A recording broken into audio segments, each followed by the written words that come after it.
Why is it more expensive to be a member of the middle class in Canada than an aristocrat in France?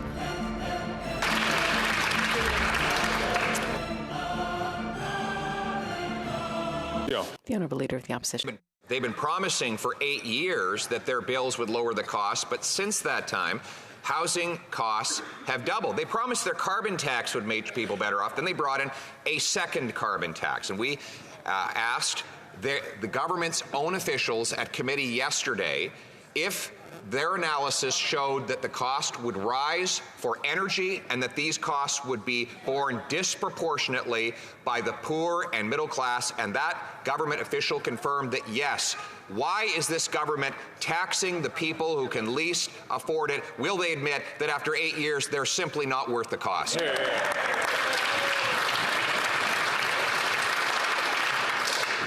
Honorable Ministre. Merci, Monsieur le Président. Thank you, Mr. Speaker. According to a study that came out 2 days ago, in Canada, 60% of small and medium-sized business across the country have been affected by extreme weather event this year alone. 44% of them say that it has a direct hit on their revenue.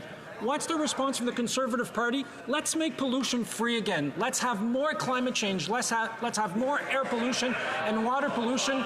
I think Canadians can take any of the proposition that the Conservative Party of Canada has for them, Mr. Speaker. The Govt said, oh, it's just inflation. It's just inflation. Oh, it's just inflation. Govt said, oh, it's just inflation.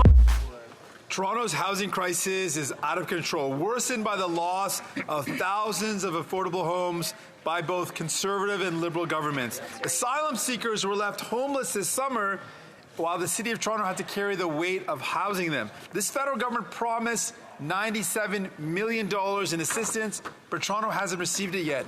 Why are all the Toronto Liberal MPs so ineffective and unable to convince their own Prime Minister to deliver Toronto the help they need? Yep. Honorable Ministre. Thank you, Mr. Speaker, and I've had the opportunity to speak to Mayor Chow to address the interim needs, obviously with winter coming, to make sure people have a roof over their heads.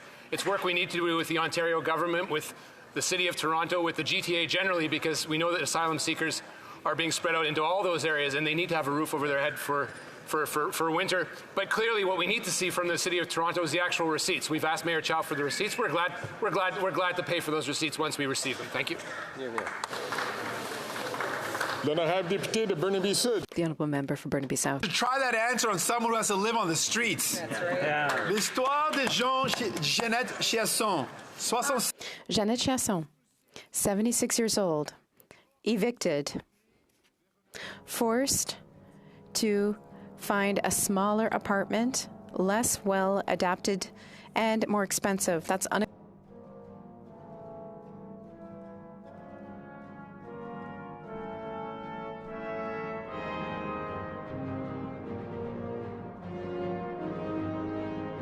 its own impact assessment on their clean fuel regulations. Quote, the regulations are estimated to increase the price of gasoline and diesel.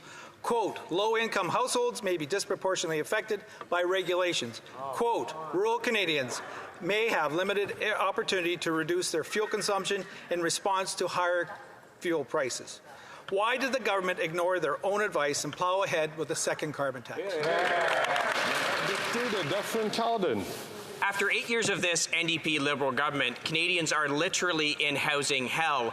A Canadian couple with a 6,300 square foot mansion in France on 37 acres, if they sold it, they can't afford to move back to Fergus, Ontario. Wow. This NDP Liberal government is not worth the cost, and yet every day they stand up, puff up their chest to tell Canadians what a great